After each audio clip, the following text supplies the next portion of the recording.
Nous allons démarrer une très longue formation sur Excel qui vise à balayer un petit peu toutes les compétences utiles, toutes les fonctionnalités utiles que l'on peut trouver dans Excel.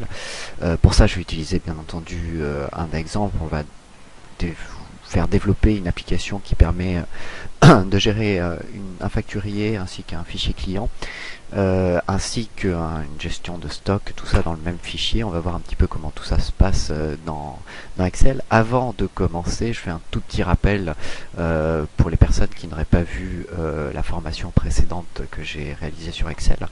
Deux, trois éléments qui me paraissent absolument primordiaux et qui vont nous permettre d'entamer sereinement cette formation.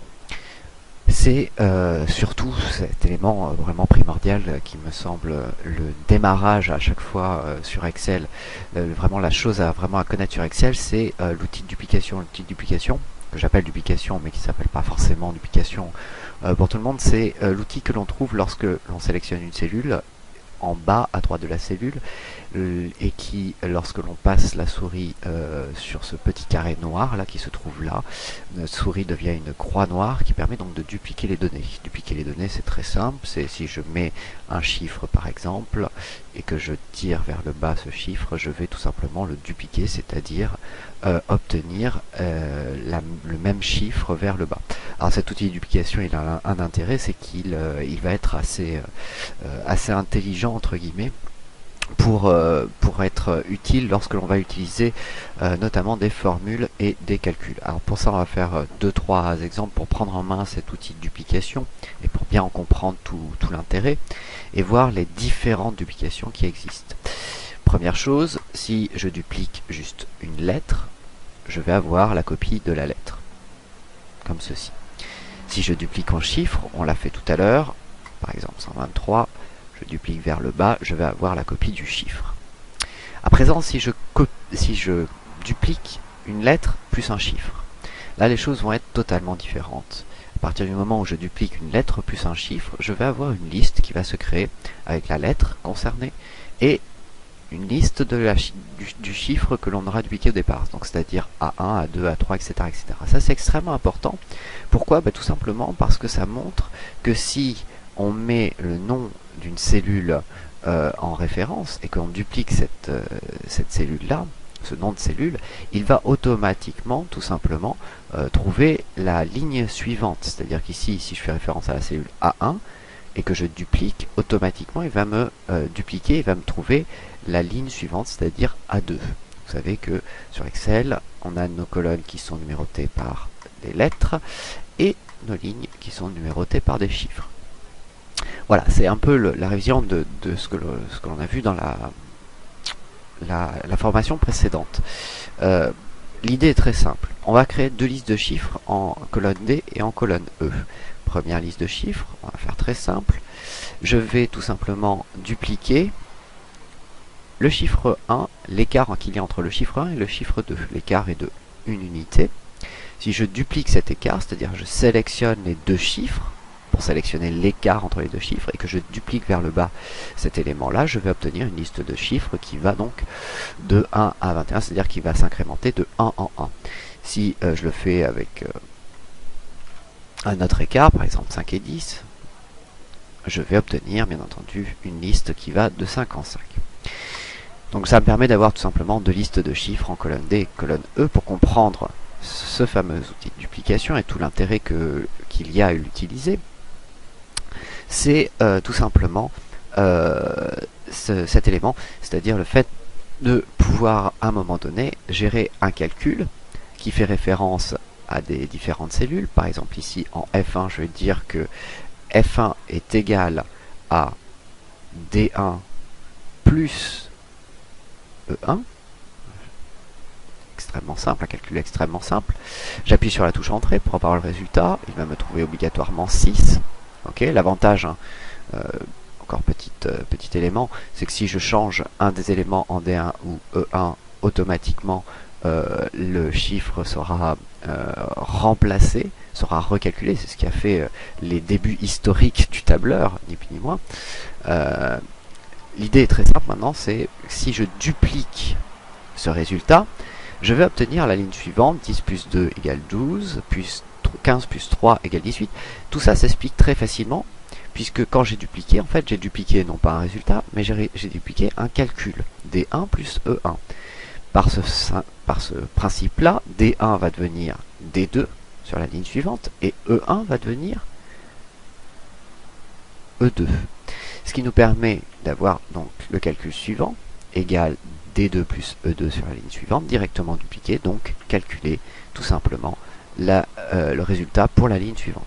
Voilà, ça c'est un principe vraiment de base, cet élément-là, extrêmement important, puisqu'il va nous permettre de gagner énormément de temps, et surtout il va nous permettre de comprendre pourquoi on formate des formules ou des calculs d'une certaine manière dans Excel. C'est tout simplement pour pouvoir, à un moment donné, justement, dupliquer sur une grande liste de chiffres cet élément-là.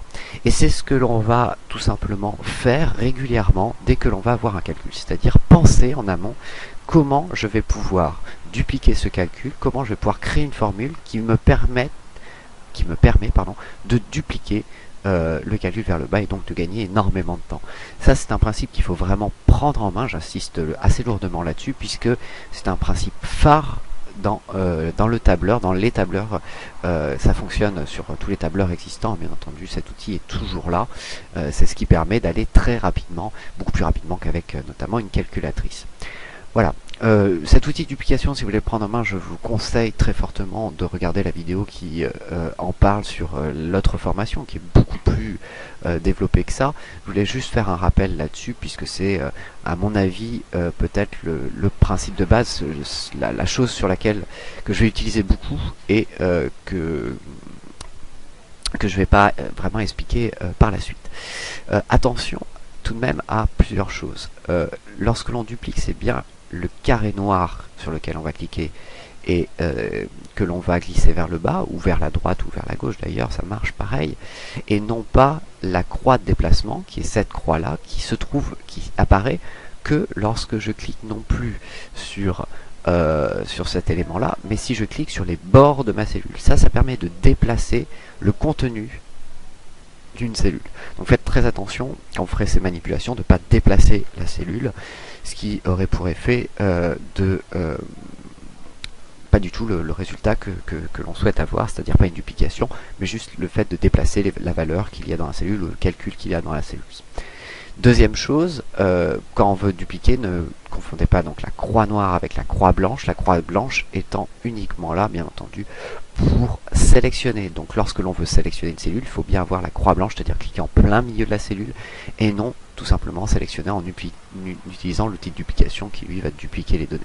Donc ça c'est vraiment quelque chose sur lequel il faut faire attention, parce que souvent il y a je vois souvent cette erreur qui est faite, des gens qui veulent sélectionner et qui utilisent l'outil de duplication, ou vice versa, des gens qui veulent dupliquer et qui utilisent l'outil de sélection, ce qui ne fonctionne absolument pas.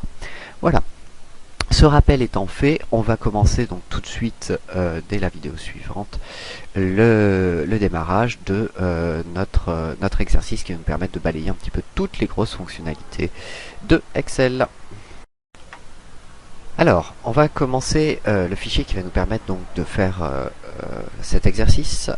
Pour ça, on va voir qu'on va travailler sur énormément d'onglets. Je vous rappelle, les onglets, c'est ce qui se trouve en bas, qui nous permettent d'avoir différentes feuilles de calcul. On va avoir beaucoup d'onglets différents. Le premier onglet, on va les nommer, ces onglets, pour que ce soit plus facile après pour pouvoir s'y retrouver. Ce premier onglet, on va l'appeler le tableau de bord. Donc, pour renommer un onglet, c'est extrêmement simple. Il vous suffit soit de double-cliquer sur le nom, soit clic droit, renommer. C'est les deux méthodes pour renommer un onglet. Donc on va avoir un onglet tableau de bord, on va avoir une deuxième feuille sur lequel on va avoir la facture, donc on va renommer sa facture. Alors je vais mettre une lettre majuscule en début, ce sera plus cohérent. Ensuite on va avoir ici notre stock, donc on a tableau de bord, facture, stock. On va créer un nouvel onglet. On va créer un nouvel onglet. Pour ça, c'est très simple. On va utiliser ce bouton. Ce bouton-là. Tchac. Euh, hop, on va renommer cet élément historique. Voilà. Ah, c'est un nom réservé. On va compléter. On va l'appeler historique facture. Un S sera plus joli. On va avoir ici une nouvelle feuille qu'on va appeler les clients. Et ça devrait être bon pour commencer. Ah si, je sais ce qu'on va faire. On va se faire une gestion personnalisée de la TVA. Donc on va créer une feuille TVA. Donc tableau de bord, facture, stock, historique des factures, client et la TVA. Voilà, ce qui va nous faire quand même assez gros fichier Excel avec pas mal de choses. Et la première chose que l'on va travailler, ça va être bien entendu notre facturier. On va voir ça dès la vidéo suivante. Alors c'est parti pour la facture. La facture, ça va être tout simplement un élément bête et méchant. Ça va être une facture assez simple. L'idée, c'est qu'il va falloir déjà changer le mode de mise en page. Pour l'instant, on est dans un mode où on ne voit pas la mise en page. Ce que l'on va faire, c'est que tout à fait en bas, ici, on va cliquer sur le deuxième petit bouton qui se trouve là, qui va nous permettre de changer en fait la présentation et pouvoir travailler en fait en ayant un visuel en même temps de ce que l'on développe, c'est-à-dire de la mise en page que l'on va créer. Ça va avoir son importance puisque il va falloir mettre en page énormément d'éléments et donc on va avoir besoin de pouvoir travailler à ce niveau-là correctement. Alors, ce que l'on va faire, c'est que l'on va commencer par le nombre de lignes dont je vais avoir besoin. Pour l'instant, je développe un petit peu en même temps que je fais la vidéo. Ce que je vais faire, c'est que je vais laisser grosso modo 6-7 lignes. On va commencer à la 7e ligne pour pouvoir cesser un maximum de place. Donc, dans un premier temps, on va se faire une colonne référence, on va se faire une colonne quantité, on va se faire une colonne désignation, on va se faire une colonne TVA, on va se faire un prix unitaire hors taxe, on va mettre en minuscule pour bien comprendre, un prix unitaire TTC, et enfin on va se faire un total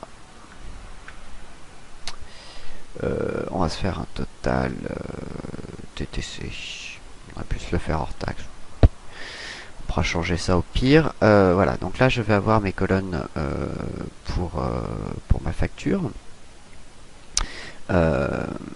Ensuite, maintenant que j'ai ça, je vais commencer à faire la présentation de ma facture. C'est-à-dire que dans un premier temps ici, je vais mettre l'adresse de l'entreprise. Donc on va inventer une entreprise, bien entendu, qui va être tout à fait en haut à gauche pour rappeler un petit peu qui c'est qui facture les produits.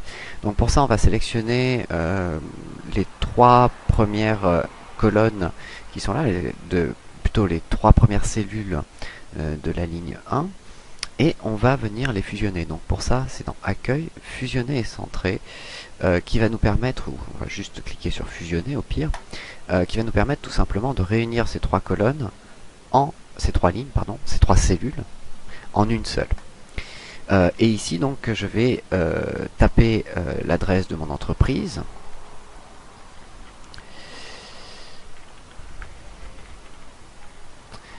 Voilà, donc ça va s'appeler entreprise fictive. Je vais faire un retour à la ligne forcée. Pour ça, je vais utiliser la touche Alt plus la touche Entrée qui va me permettre donc de revenir à la ligne dans une cellule où je vais pouvoir insérer comme ceci l'adresse de l'établissement. Donc on va le mettre au 15 avenue Test. Voilà. 75 000, par exemple 15. Je refais Alt plus la touche Entrée pour revenir à la ligne de manière forcée. Paris. J'appuie sur Entrée. Ici, je ne vois... Ah, par contre, j'ai mis Fisitive. Voilà. Je vais avoir que la première ligne, ce qui est normal. Il va falloir que j'agrandisse ma ligne. Donc pour ça, deux solutions. Soit je clique entre la ligne 1 et la ligne 2 et j'agrandis. Soit si je veux vraiment agrandir juste à la taille de mon texte, il suffit de double-cliquer. Ah non, ça n'a pas fonctionné. Donc je vais agrandir la ligne tout simplement. Voilà, pour avoir mon bloc adresse. Ensuite, ce que je vais faire, c'est que je vais tout simplement rajouter à ce niveau-là la date, cette fois de la facture, que je fais ma facture. Donc pour ça, je vais sélectionner cette fois les trois lignes qui se trouvent ici, trois colonnes, trois cellules, pardon. Je vais donc les fusionner. Hop, comme on l'a fait tout à l'heure dans l'accueil, fusionner, centrer ici, et je vais utiliser sans fusionner. Et je vais mettre donc la date du jour. Cette date, elle se mettra à jour automatiquement dès que j'ouvrirai ma facture. Pour ça, c'est très simple, je vais utiliser une formule qui se trouve dans Formule. Ensuite, on va dans Date et heure, et j'ai une formule ici qui s'appelle Aujourd'hui. Cette formule me permet tout simplement d'entrée de match de rajouter ma date, comme vous pouvez le voir ici. Donc c'est la formule égale aujourd'hui, parenthèse ouverte et parenthèse fermée qui me permet de faire ça. Cette date, on va la reformater, c'est-à-dire on va lui donner notre façon de se présenter. Pour ça, on va revenir dans l'onglet Accueil. Ici, on a tout le formatage des unités. On va cliquer sur la petite liste déroulante qui se trouve là et je vais la mettre en date longue, histoire d'avoir une date plus sympathique. Dernier élément, on peut voir que la date est en bas à droite de ma fusion de cellules. Ce que je vais faire, c'est que je vais la remonter en haut grâce à l'alignement vertical. Et pour ça, je vais utiliser ce bouton, voilà, qui va me permettre de réaligner ma date en haut.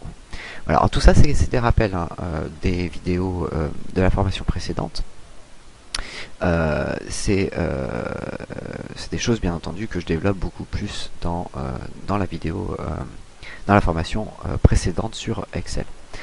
Voilà, donc grâce à ça déjà je vais avoir ma date et l'adresse de mon entreprise. On va ensuite rajouter ici un encart de 3 lignes qui va me permettre de rajouter les coordonnées de mon client. Donc pour ça, encore une fois, on va tout simplement fusionner des lignes, des cellules entre elles, pardon. Donc pour ça, j'ai sélectionné ces trois cellules là qui se trouvent sur la ligne 2, la cellule E2, F2 et G2. Et je vais directement dupliquer ma fusion, voilà, sur 4 lignes pour avoir 4 cellules ici totalement fusionnées qui me permettront de rajouter plus tard l'adresse et les coordonnées de mon client. Ensuite, il va falloir un numéro de facture. Alors pour ça, il me reste plus qu'une seule ligne. Ça commence à devenir un peu juste pour pouvoir insérer mes éléments. Donc ce que je vais faire, c'est que je vais insérer deux nouvelles lignes.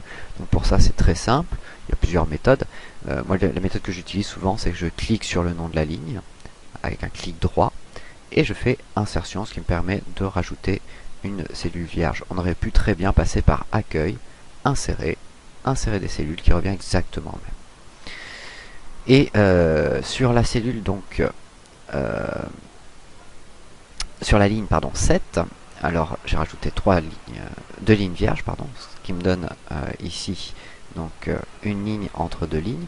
Sur cette ligne là, je vais rajouter donc, numéro de facture, ce qui va me permettre tout à l'heure de rajouter un numéro de facture.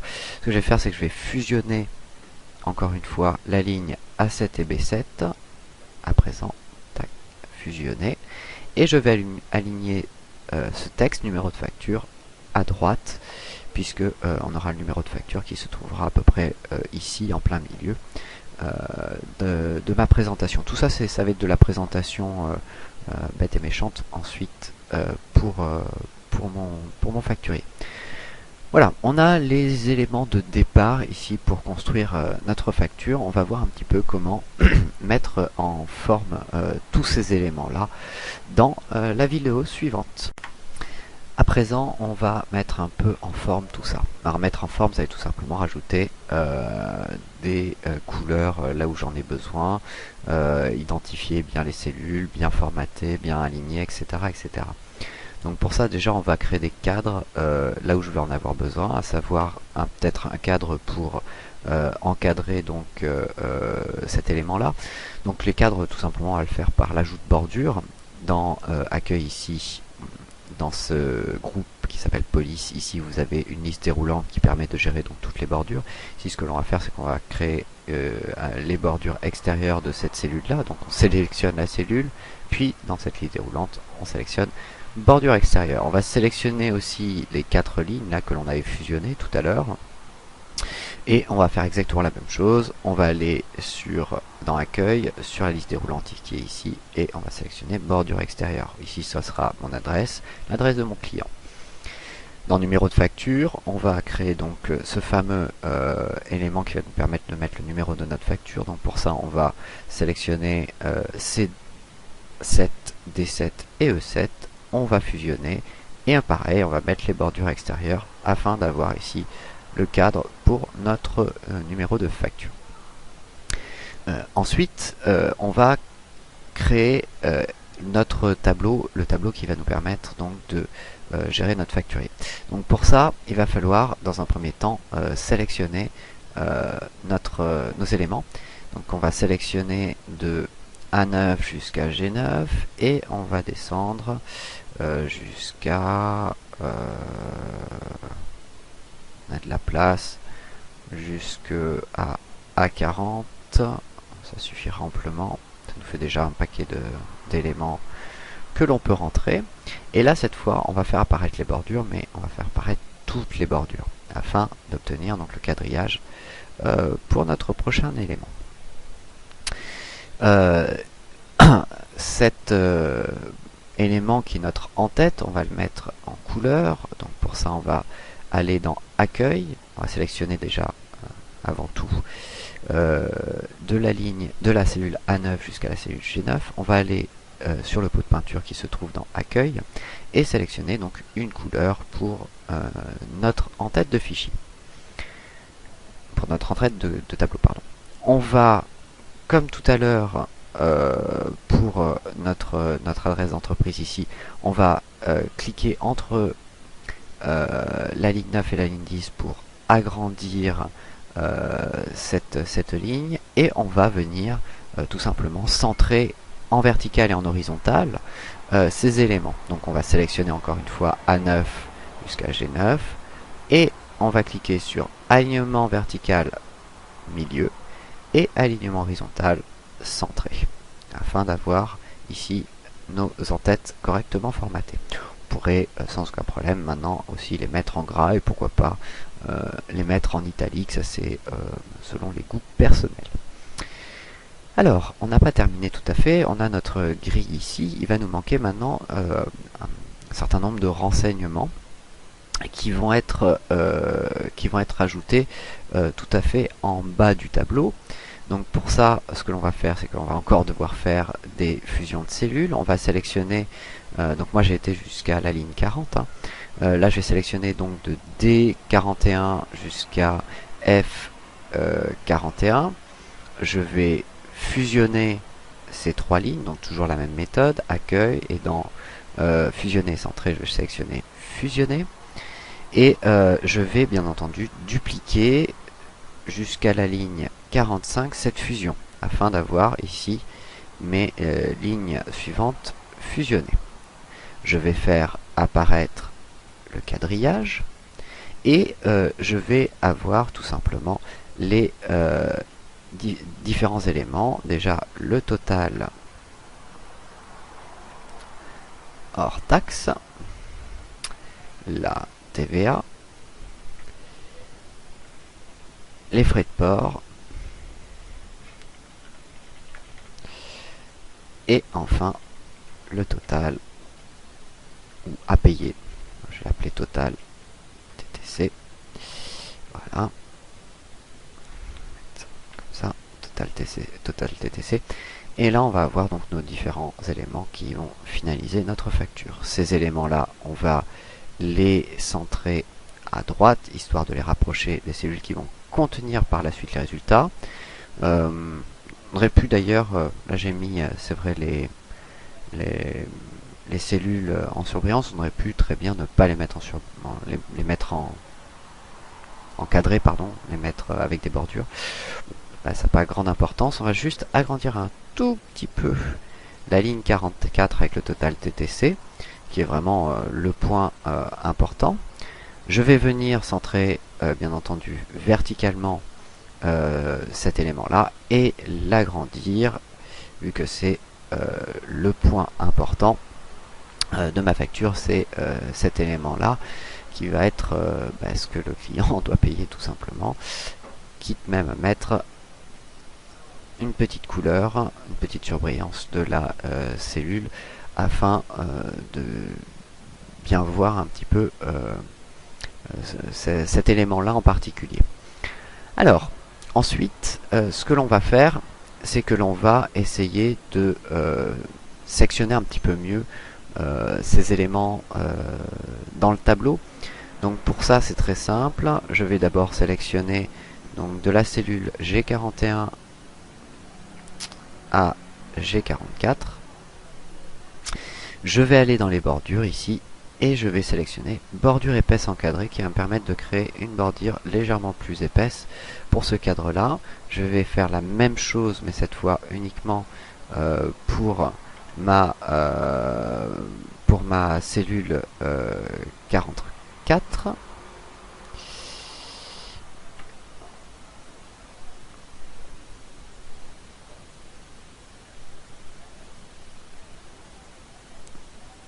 Voilà, hop, comme ceci, afin de bien mettre en avant cet élément-là. On le fera pour le reste du facturé un tout petit peu plus tard, puisqu'on a avant à gérer 2-3 éléments.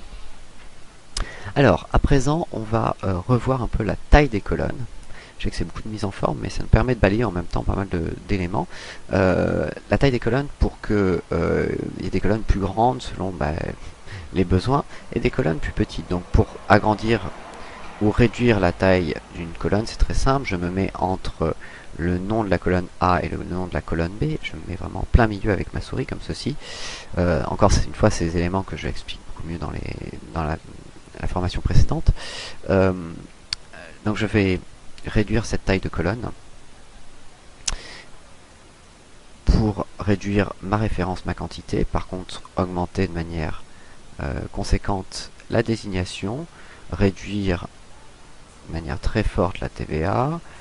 On va réduire un peu le prix unitaire hors taxe et le prix unitaire TTC. Et enfin, on va agrandir correctement le prix unitaire, le total TTC, ainsi que la désignation, vu que c'est là qu'on aura les données les plus importantes. Voilà.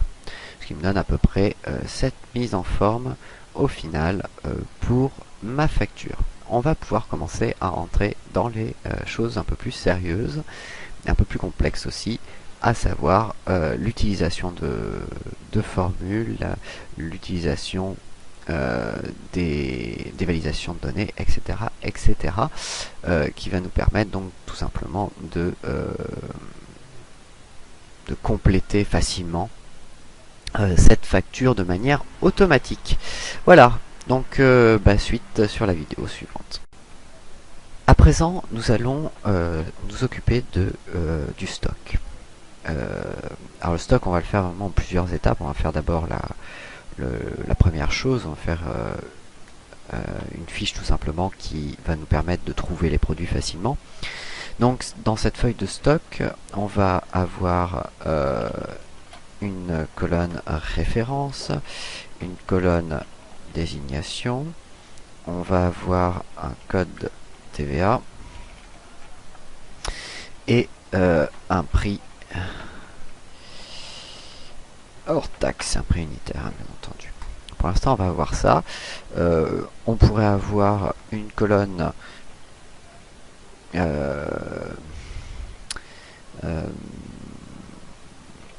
quantité en stock, la quantité de produits, et le minimum qui déclenche obligatoirement une rupture, pardon, excusez-moi, une rupture de stock. Voilà. Donc on va créer ce tableau là. Pour ça, on va faire apparaître tout de suite, on va faire 6 produits pour commencer. Ce que l'on va faire, c'est que l'on va tout simplement faire apparaître toutes les bordures. Donc on va sélectionner de A1 à G7. On va aller dans Accueil sur la gestion des bordures et on va faire apparaître toutes les bordures. On va mettre en couleur notre première ligne qui est tout simplement notre en-tête de A1 donc à G1 avec la couleur celle que vous choisissez. On va centrer notre élément. On va agrandir légèrement cette feuille d'en-tête et aligner aussi verticalement, mettre en gras des éléments qu'on a déjà fait, mais ça c'est toujours du bien de les revoir et de les revoir. On va réduire la colonne de référence, agrandir la désignation, réduire le code TVA, réduire le prix hors taxe, réduire la quantité et le stock minimum, et on va agrandir un petit peu notre colonne de rupture. Alors, on va mettre des références. Donc, je vais mettre... alors, j'ai sorti un tableau que j'ai sous les yeux, à vrai dire, qui est des références pour des produits de consommation. Donc, je vais rentrer une désignation...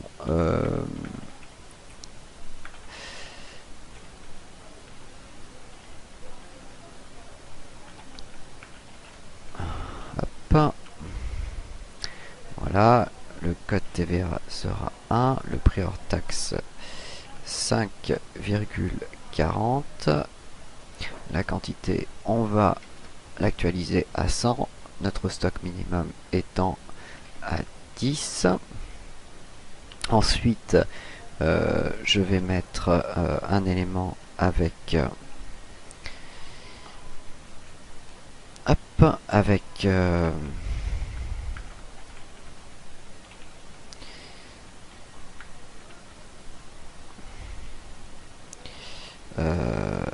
un autre produit.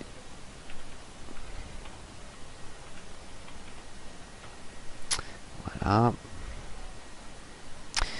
Donc le code TVA lui va être à 2 et le prix reste identique. Quantité, on va l'initialiser à 100, stock mini 10. On va mettre un troisième produit.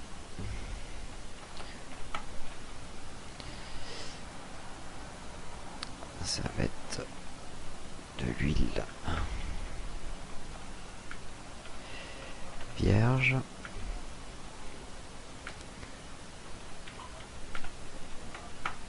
Litre. Code TVA 1. Le prix 16 €.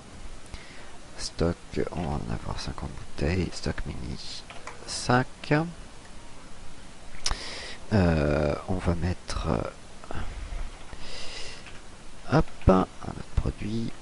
C'était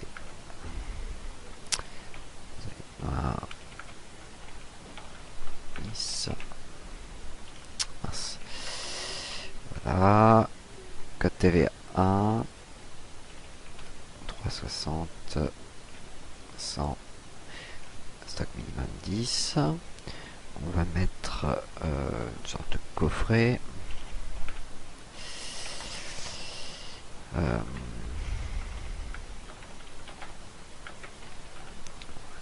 Code TVA, ça va être 2. ça va coûter 148 euros. On va en avoir 40 et le stock mini sera 5. Et on va créer enfin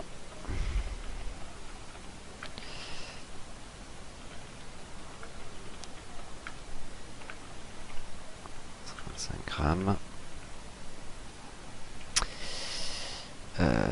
Tac, code TVA 2. Ça va coûter 60 euros. On en aura 15. Et le stock mini sera à 30, histoire d'avoir une rupture de stock malgré tout.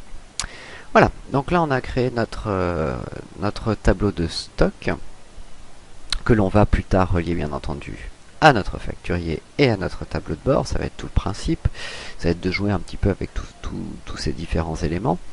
Et puis ça va nous permettre tout simplement de commencer à avoir un certain nombre de choses intéressantes concernant les formules. Déjà là on va pouvoir faire un certain nombre de choses. Avant de s'attaquer directement aux formules, on va faire un dernier tableau, c'est le tableau TVA, où on va avoir tout simplement le code TVA et le taux. Voilà, on va créer ce petit tableau. Vu qu'on a deux codes, on va créer donc le code 1 et le code 2, et les taux seront alors je me rappelle pas du tout des nouveaux taux. Ah, par contre on va les mettre directement en pourcentage. Ces taux, pour ça c'est très simple, on va sélectionner donc la colonne B2 et B3, et dans accueil ici on a dans cette zone, dans ce groupe nombre ici le symbole pourcentage. On va placer en pourcentage, et donc on va mettre 5, 5, 19, 6. Je sais que c'est plus du tout les taux actuels, mais je suis hélas pas dans ce métier là, donc je vais garder ces taux là. Et très important ici, vous avez vu quand j'ai mis 19,6, il me l'arrondit à 20%. On va travailler sur les unités. Donc pour ça, on va sélectionner toujours les deux éléments qu'on vient de faire là. Et on va, à l'aide de ces deux boutons, tout simplement, rajouter des chiffres après la virgule pour avoir 5,50 et 19,60 dans nos taux. Voilà, on va centrer tout ça, histoire que ce soit plutôt bien présenté. Dernière chose, bien entendu, c'est vrai que je ne l'ai pas fait tout à l'heure, on va gérer aussi les unités pour le prix hors taxe. Pour ça, donc, on va sélectionner la colonne D. Pour sélectionner la colonne D, c'est très simple, on clique sur la colonne, sur le nom de la colonne, et toute la colonne va être sectionnée. Et dans accueil nombre, dans la liste déroulante standard, ici, on va tout simplement sélectionner, non pas standard, mais monétaire, qui va nous permettre de passer notre chiffre dans un format monétaire. Voilà, cette fois on y est, on va pouvoir à présent commencer à compléter tout notre facturier. Voilà, donc suite à la prochaine vidéo. Donc première chose que l'on va faire, c'est on va travailler sur la validation de données. Une validation de données va nous permettre tout simplement d'avoir ici la possibilité d'aller chercher dans une liste déroulante la liste finalement des produits que l'on a dans notre stock, et ça va nous permettre aussi, si l'on tape le nom d'un produit, de retrouver obligatoirement sa désignation et son prix unitaire hors taxe. Pour ceci, on va tout simplement, dans un premier temps, aller sur notre feuille de stock, et on va sélectionner l'intégralité de notre colonne A. Donc pour ça, tout simple, on clique sur le nom de la colonne A pour sélectionner l'intégralité de la colonne. À partir de là, on va appeler cette colonne, qui s'appelle pour l'instant A1, qui porte le nom de la première cellule, appeler cette colonne tout simplement référence, sans et avec un R majuscule.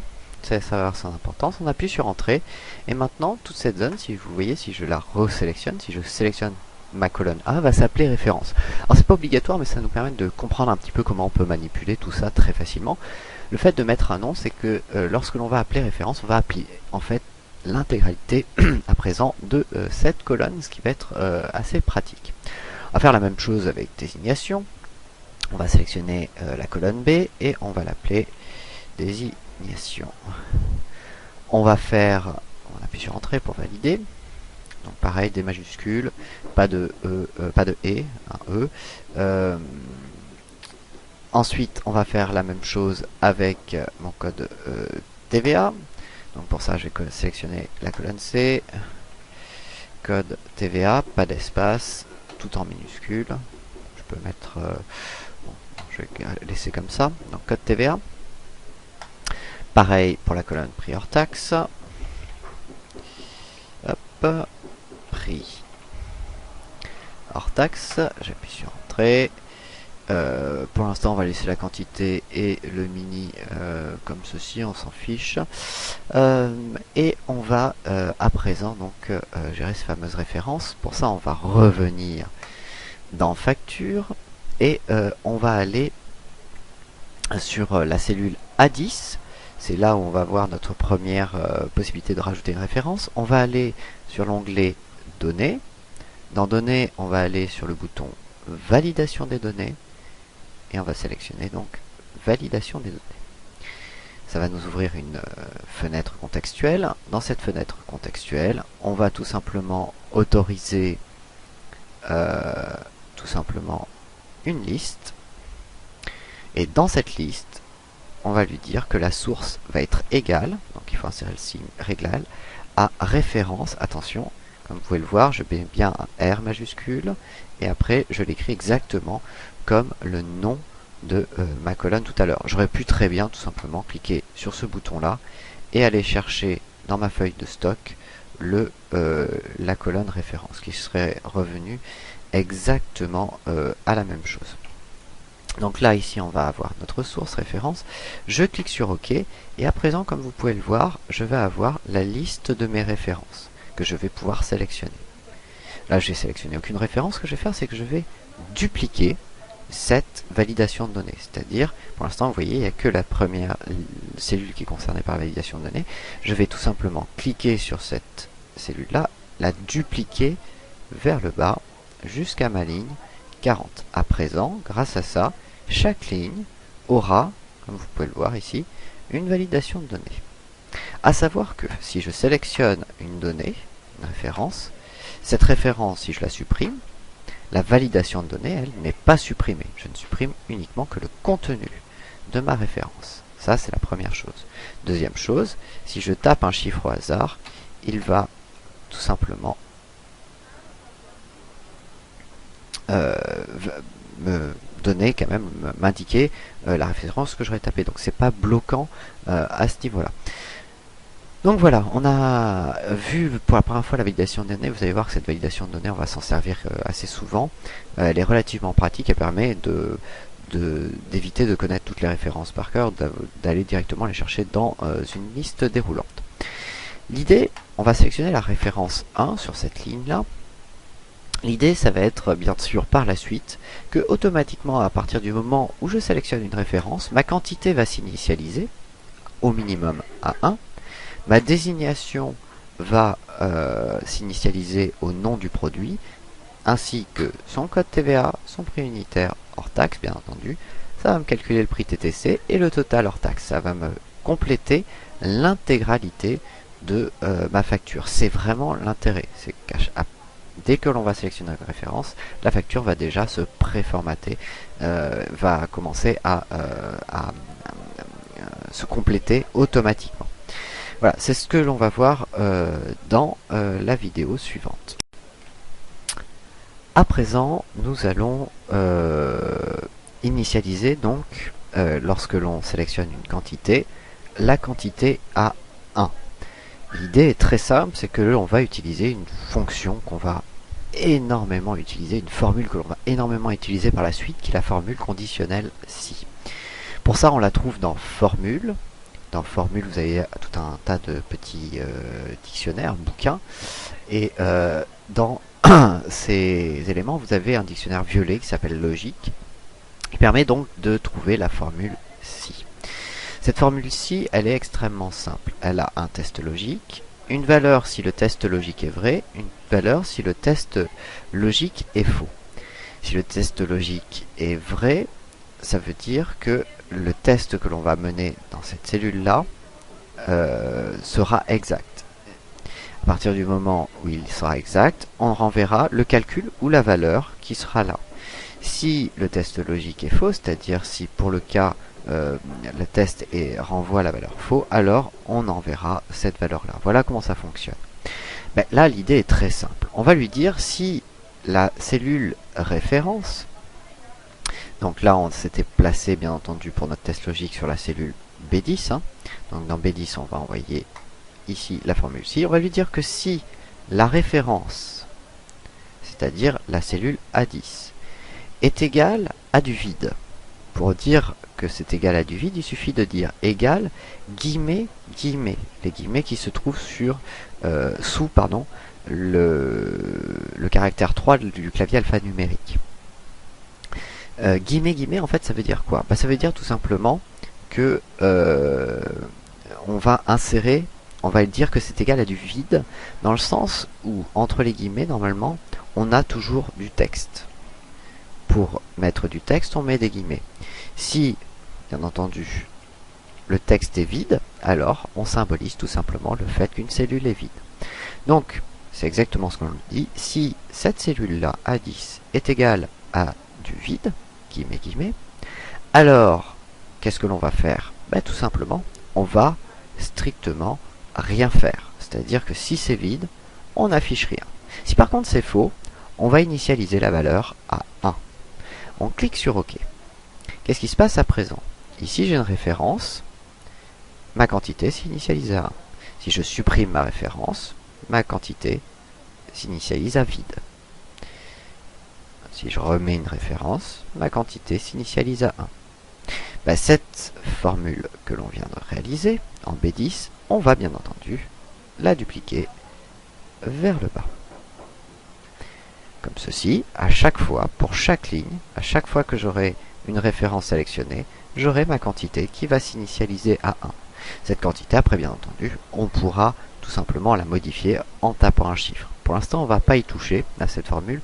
On verra ça un tout petit peu après avec la gestion des macros, donc quand on aura déjà bien avancé sur la facture. Pour l'instant, on va s'en tenir à ça. Donc voilà pour la condition si qu'on va réutiliser maintenant quasi tout le temps, bien entendu. Ça va être vraiment le gros travail que l'on va mener. C'est la formule qu'on a utilisée énormément pour tous les éléments que l'on a à remplir sur notre facture. Voilà. Donc vidéo suivante, on va trouver la désignation à la TVA, le prix unitaire hors taxe. À présent, nous allons essayer de trouver donc à partir de la référence la désignation. Et là, on va avoir affaire à une formule qui peut paraître compliquée d'utilisation, en fait, qui est relativement simple et qui est très pratique. On va la voir ensemble, c'est la recherche V. Alors cette formule se trouve dans formule recherche V. La voilà.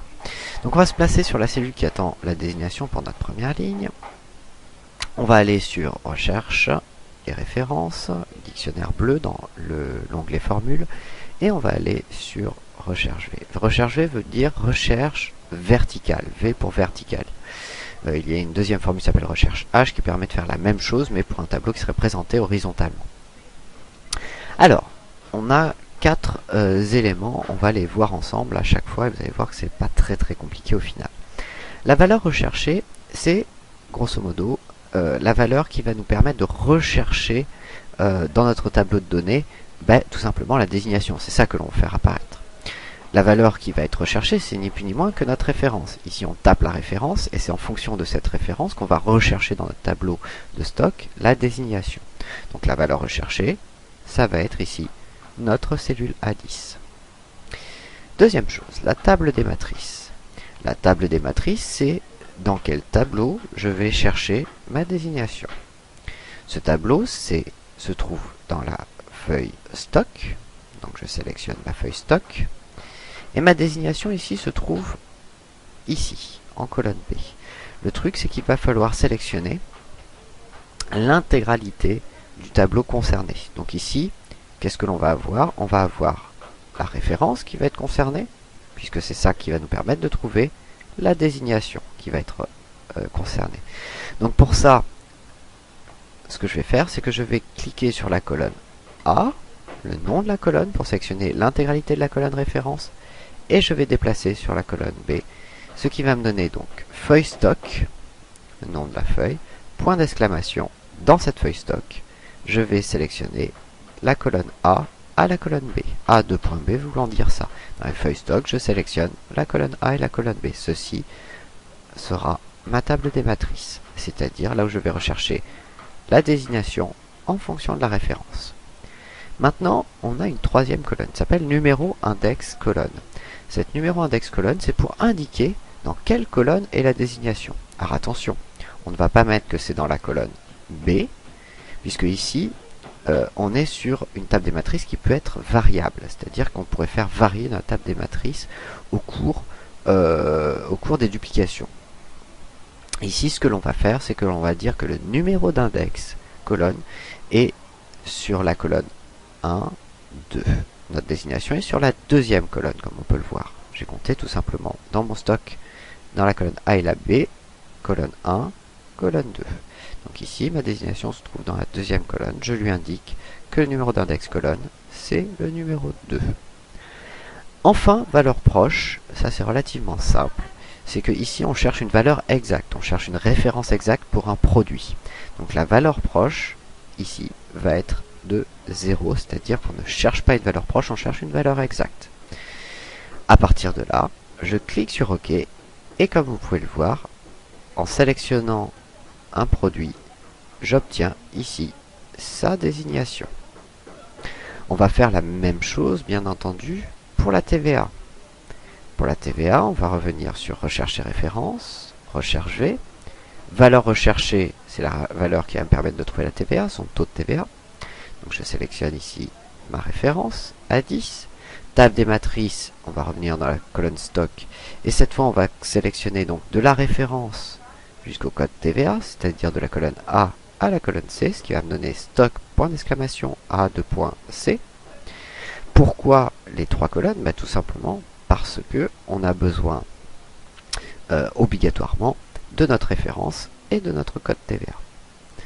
Le numéro index colonne, maintenant, mon code TVA se trouve sur la première, deuxième, troisième colonne, donc numéro index colonne 3. Valeur proche, toujours la même chose, 0. On clique sur OK et on a le code TVA. Produit unitaire hors taxe à présent, toujours même situation. Je vais dans Recherche et référence, Recherche V. La valeur recherchée étant la cellule A10, la table des matrices étant le stock de la colonne A à la colonne D. Il faut prendre en compte la colonne du prix hors taxe. Et le numéro index colonne, c'est le 1, 2, 3, le quatrième. Donc ici, je lui indique 4. Valeur proche, toujours 0. Je clique sur OK et j'obtiens ici mon prix hors taxe. À présent, on va mettre un petit peu tout ça en forme correctement, à savoir, on va sélectionner de la colonne A10 jusqu'à la colonne B40. On va centrer nos éléments. On va faire la même chose de la cellule D10 jusqu'à la cellule G40, pardon. On va centrer tout ça. Et enfin, vu qu'ici on va avoir affaire à des unités de prix, on va sélectionner de la colonne donc E10 à G40 et on va lui indiquer que ceci est en format monétaire. Voilà, notre facturier avance. À présent, comme vous pouvez le voir, si je sélectionne une référence ici, pour l'instant ça ne fonctionne pas dans le sens où je n'ai pas encore dupliqué ces trois éléments là. Il va falloir que je les duplique. Donc pour ça je vais sélectionner la cellule C10 et dupliquer Donc à l'aide de l'outil de duplication, je vous rappelle, le petit carré noir qui se trouve en bas à droite de la sélection. On va dupliquer donc jusqu'à... Voilà, voilà. J'ai mon Excel qui s'affole. Donc je vais dupliquer en 2 étapes. Tac. Tac. Le prix de TVA. Enfin le code TVA pour être exact. Jusqu'en bas. Et enfin, mon prix unitaire hors taxe. Hop, voilà.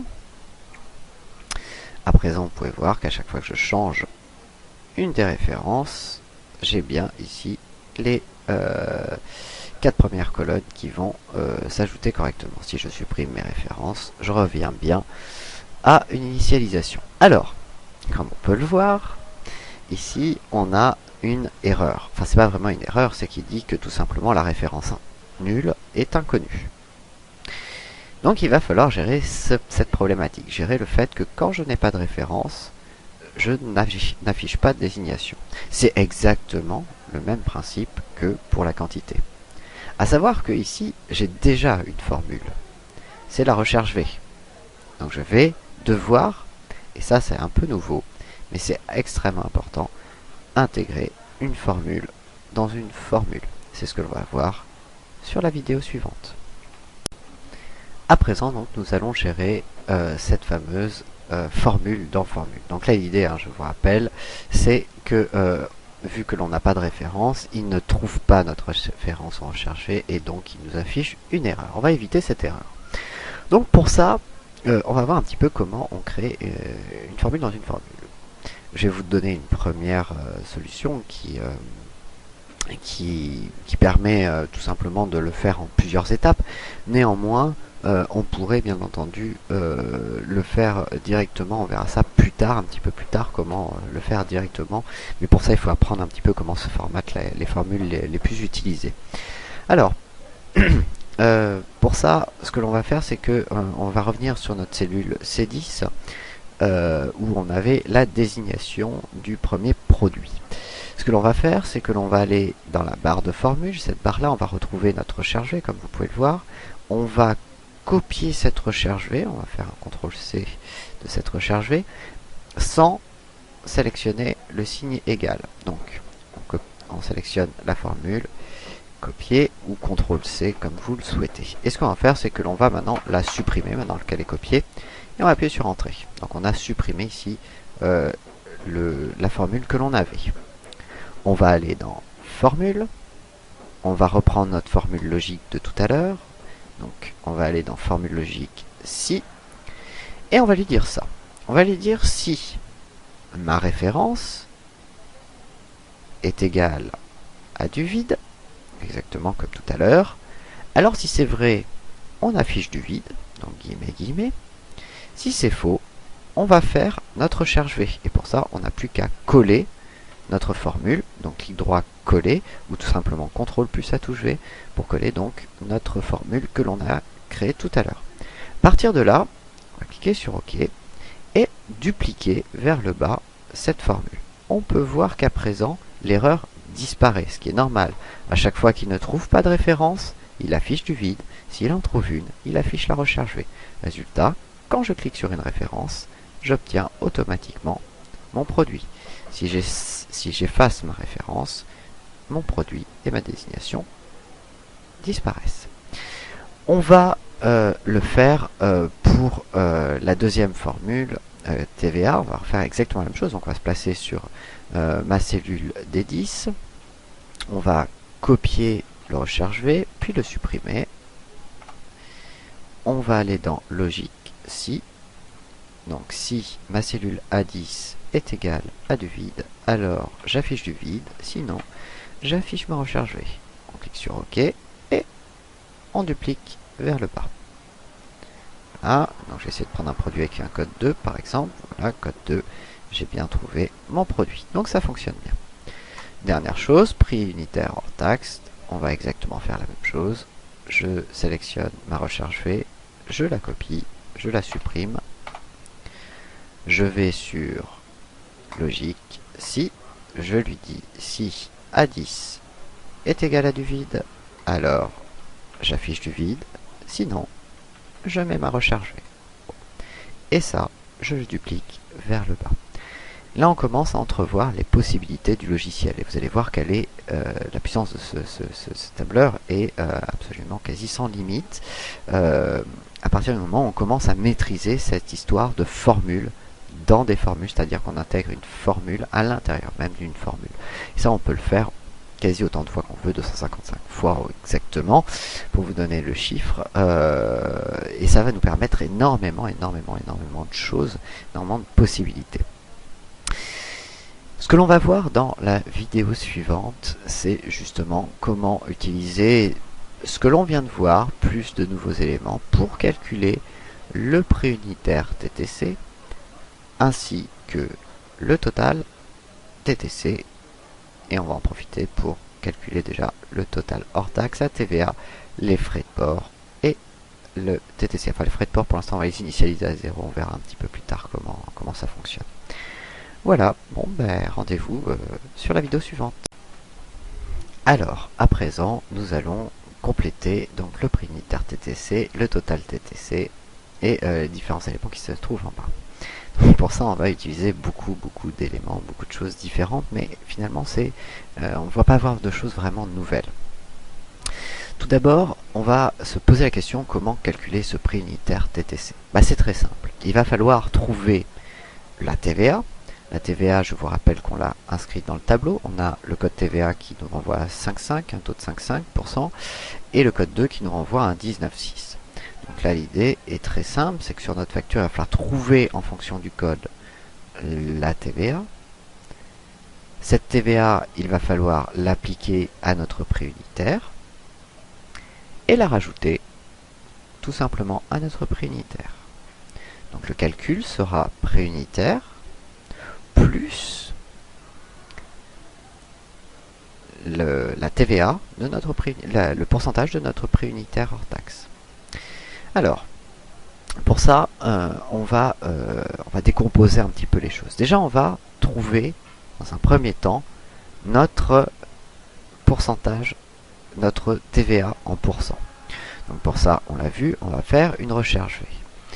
Donc on va dans Recherche et références. On va aller sur Recherche V.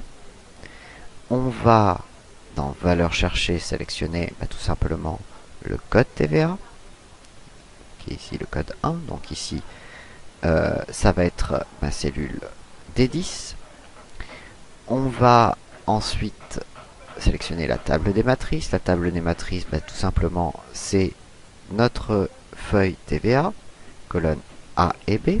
C'est là où on va trouver et le code et le taux. Notre taux, c'est ça que l'on cherche, se trouve dans la deuxième colonne, donc numéro index colonne 2. Et enfin, valeur proche, c'est toujours une valeur exacte, donc on met 0. Ici, on voit que l'on trouve bien notre taux de TVA. On clique sur OK et on a bien ici donc 0,06 qui est tout simplement l'élément mis en euros alors qu'il est en pourcentage. Donc là, c'est totalement normal. On va compléter cette formule. Donc là, vous pouvez voir qu'on a égal puis notre recherche V. Mais maintenant, ce que l'on va faire, c'est que l'on va multiplier ce taux, par notre prix unitaire hors taxe.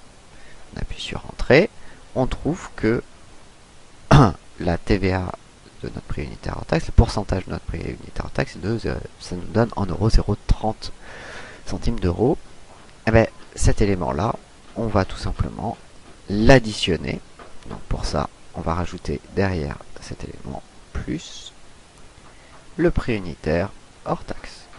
Ce qui va me donner 5,40 plus 30 centimes, 5,70. Donc ça fonctionne parfaitement. Ici, nous avons calculé notre prix unitaire TCC. Mais, si je duplique ce prix unitaire, encore une fois, on peut voir que on a ici obligatoirement la problématique qu'on n'a pas sélectionné de référence.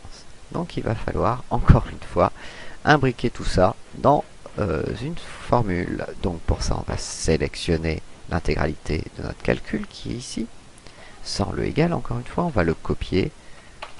Et ensuite, on va supprimer ce que l'on avait trouvé, prix unitaire de notre élément. On va aller dans le dictionnaire logique sur la formule conditionnelle si. On va sélectionner notre référence, on va lui dire si A10 est égal à du vide, alors j'affiche du vide, sinon on va coller ici ce que l'on avait copié tout à l'heure, c'est-à-dire tout notre calcul de tout à l'heure. On clique sur OK et on obtient bien notre prix unitaire TTC, que l'on va dupliquer vers le bas. Et comme ceci, à présent, quand on sélectionne une référence, on peut voir que l'on a tout de suite son prix unitaire TTC qui va s'afficher en fonction du code TVA. Le total TTC. Alors le total TTC, c'est extrêmement simple. Ça va être tout simplement notre prix unitaire TTC multiplié par la quantité.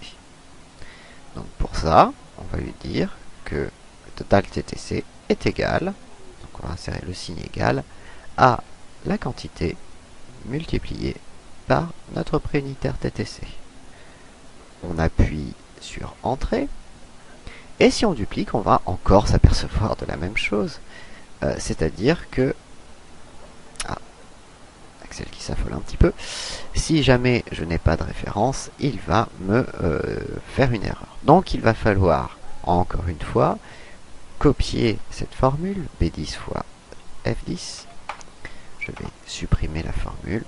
Et dans logique, si, je vais refaire toujours le même test. Si la référence est égale à vide, donc si A10 égale guillemets guillemets, alors j'affiche du vide, guillemets guillemets, sinon je vais coller mon calcul de tout à l'heure, c'est-à-dire ma quantité multipliée par mon prix unitaire TTC. Je clique sur OK et je duplique tout ça vers le bas. Ce qui me donne à présent, lorsque je sélectionne une référence, je vais avoir obligatoirement son prix unitaire hors taxe, son prix unitaire TTC, le total hors taxe en fonction de la quantité. Pour l'instant, je ne change pas la quantité, même si ça fonctionne. Hein.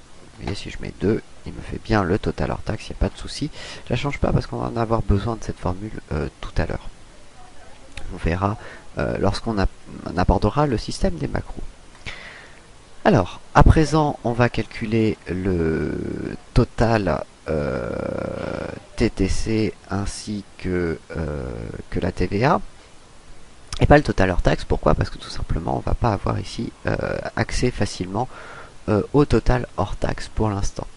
Donc, le total TTC, ça c'est relativement simple. Ça va être égal tout simplement à nos frais de port plus l'intégralité de notre total TTC. Pour ceci, il va falloir tout simplement créer une formule que l'on a vue maintes et maintes fois sur la première formation Excel, c'est la somme. Pour ça, on va la trouver dans Formule, Somme, automatique, Somme. Je vais sélectionner à présent de la cellule G10 voilà, jusqu'à la cellule G40, ce qui va me donner donc égal somme entre parenthèses G10 2.G40, la somme de G10 à G40.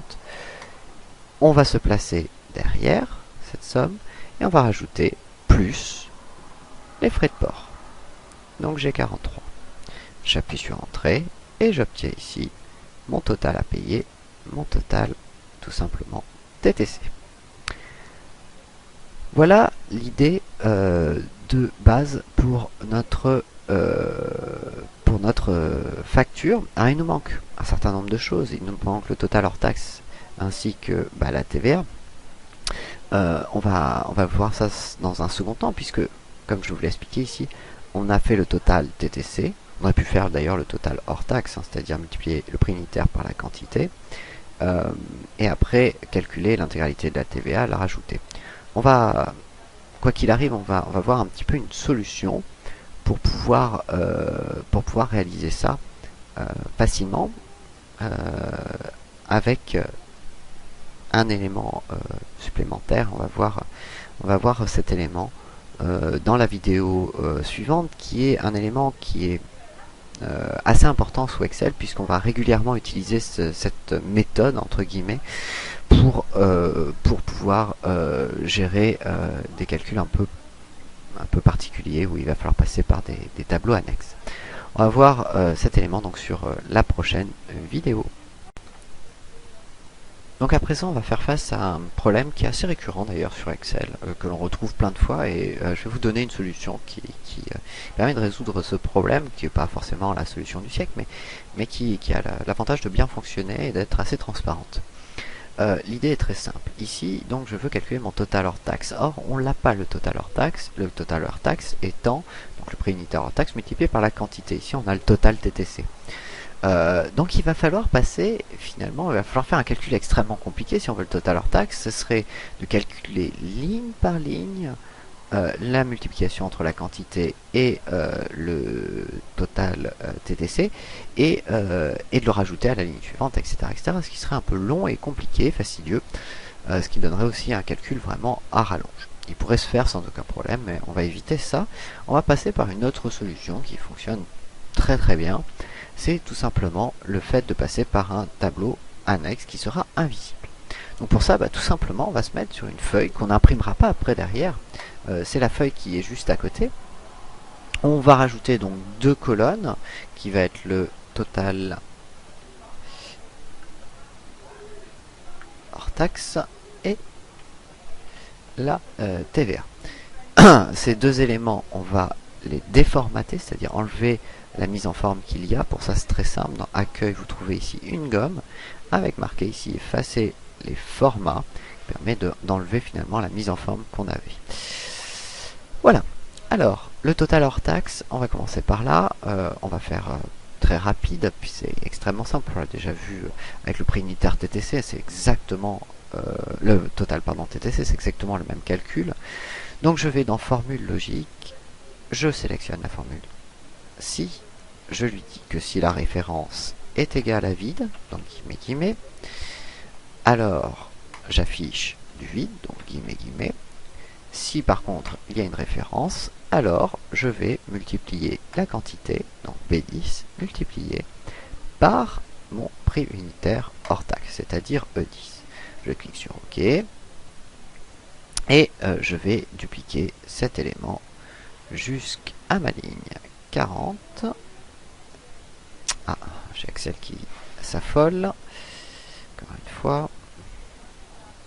Alors vous inquiétez pas, si mon Excel a des moments de bug, comme c'est parti ici, ce n'est absolument pas dû à Excel, mais c'est dû à mon logiciel qui est en train de prendre la vidéo, qui fonctionne assez difficilement avec Windows 8. Alors, ensuite, on va avoir la TVA. La TVA, c'est extrêmement simple. On l'a vu pareil, comme tout à l'heure. Ici, on a vu déjà le calcul. Ça va être exactement le même calcul. Pardon, c'était ici. Le même calcul, à savoir que là, ici, on ne va recueillir que la TVA et non le prix unitaire TTC. Donc c'est cette formule-là, à la seule différence qu'ici, on ne va pas additionner le prix unitaire hors taxe derrière. C'est aussi simple que ça. Je vais donc pas m'embêter, je vais tout simplement copier la formule qui se trouve donc en F10 dans son intégralité et je vais venir la coller dans ma barre de formule sur la cellule I10. La seule chose que je vais enlever, encore une fois, c'est donc ce plus E10 qui était l'ajout de notre prix unitaire hors taxe. Ici, on n'en a plus besoin. Et je vais valider et j'obtiens uniquement ma TVA. Cet élément-là, je vais le dupliquer encore une fois vers le bas jusqu'à ma cellule I40. Ici, j'ai maintenant mon prix hors taxe, mon prix TVA. Donc, finalement, on a tout pour pouvoir calculer notre total hors taxe. Le total hors taxe, ce sera tout simplement la somme de la cellule H10 jusqu'à la cellule H40. Donc de H10 à H40, somme de H10 à H40. Ça va être mon total hors taxe.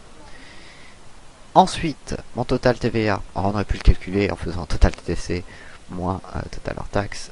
Ici, on va faire plus simple. On va, hop, aller dans formule, somme automatique, et on va calculer donc la somme de la cellule I10 à la cellule I40. I10, I40, j'appuie sur Entrée, et j'ai mon total TVA. Ces deux éléments, bien entendu, on va les mettre, et même d'ailleurs les frais de port, on va en profiter, on va les mettre en monétaire. Donc dans Accueil, sur la liste déroulante standard, on va sélectionner monétaire, afin d'obtenir donc nos deux valeurs en euros. Et voilà, on a notre facture qui concrètement est déjà opérationnelle. Maintenant, on va rajouter bien entendu différents éléments qui vont nous permettre d'avoir une gestion automatique de pas mal de choses. Alors, juste une petite chose, c'est que maintenant sur cette feuille-là, on a deux cellules, deux colonnes qui sont apparentes, qui vont nous faire apparaître donc notre total hors taxe et notre total TVA. Bah, c'est très très simple en fait. Je vais faire une astuce toute bête. C'est que je vais sélectionner et la colonne H et la colonne I, tout simplement. Et je vais passer la couleur du texte, tout simplement, à blanc.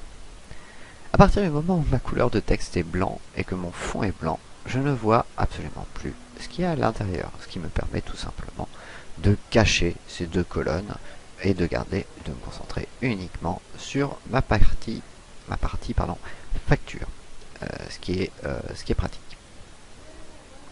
Donc voilà, on a à présent donc notre facturier, notre facture pardon, qui est prête à l'emploi. On va voir sur les vidéos suivantes donc les différents petits éléments que l'on n'a pas encore, à savoir la gestion du client ainsi que de trois petits détails. Suite sur la prochaine vidéo. À présent, on va travailler sur un nouvel élément qui est tout simplement notre fichier client. Donc on va aller sur la feuille client et on va commencer à préparer notre élément, donc avec le nom, le prénom, l'adresse, le code postal, la ville et enfin le téléphone. Alors pour l'instant, mettre uniquement ça. Donc cette en-tête, on va lui donner une couleur grâce au pot de peinture qui se trouve là. On va afficher un quadrillage. On va créer un 2 clients, ce sera amplement suffisant. On va agrandir un peu les colonnes. Donc tout ça, je reviens pas dessus, on l'a déjà bien entendu vu précédemment dans les vidéos. Et on va créer notre premier client. Alors bien entendu, si la personne exige, je suis désolé, c'est vraiment du hasard. Voilà, on va lui donner une adresse fictive. Voilà. Et on va lui mettre le numéro de téléphone. Alors attention, mettez pas le numéro de téléphone sans espace comme ça, sinon le 0 va disparaître parce qu'il va considérer que c'est un chiffre, donc le 0 n'aura rien à faire là. Donc on va mettre des espaces entre chaque nom, entre chaque chiffre. Donc 01, voilà. Voilà. Ensuite, on va mettre une deuxième client. Donc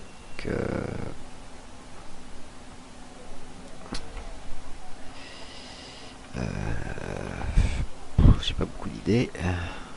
Voilà. Marie. Voilà. 9. Paris. Et elle va habiter. Mince, hop. Ici. Voilà. Alors, à présent, on va maintenant qu'on a deux clients, on va rajouter ces clients dans notre gestion de facture. L'idée étant simple, c'est tout simplement, si le client existe ici, la possibilité de pouvoir tout simplement sélectionner son nom, son prénom, et d'avoir son adresse obligatoirement et son numéro de téléphone. Voilà l'idée. Alors, pour ça, on va faire tout simplement une petite préparation dans Client, et ça va nous permettre de voir une nouvelle formule. Ici, on va faire un élément qui va être... Alors, on va pas le faire ici d'ailleurs, on va le faire carrément ici, devant l'intégralité de notre tableau. Donc pour ça, on va faire un clic droit sur la colonne A, insertion, et on va créer donc un identifiant pour chaque client. Ce sera plus simple pour le sélectionner. Et cet identifiant, donc, on va le générer à la base, tout simplement avec le nom et le prénom. Donc pour ça, ça va être extrêmement simple. On va tout simplement aller dans les formules et on va additionner le nom avec le prénom. Alors additionner du texte, ça porte un nom, ça s'appelle concaténer tout simplement. Alors on va pas faire une vraie addition dans le sens ajouter A plus B qui nous donnerait une autre lettre, C, ça n'existe pas ça. On va tout simplement additionner, c'est-à-dire rajouter, mettre ensemble deux textes différents. Donc pour ça on va aller dans formule texte et on va trouver ici la formule concaténer.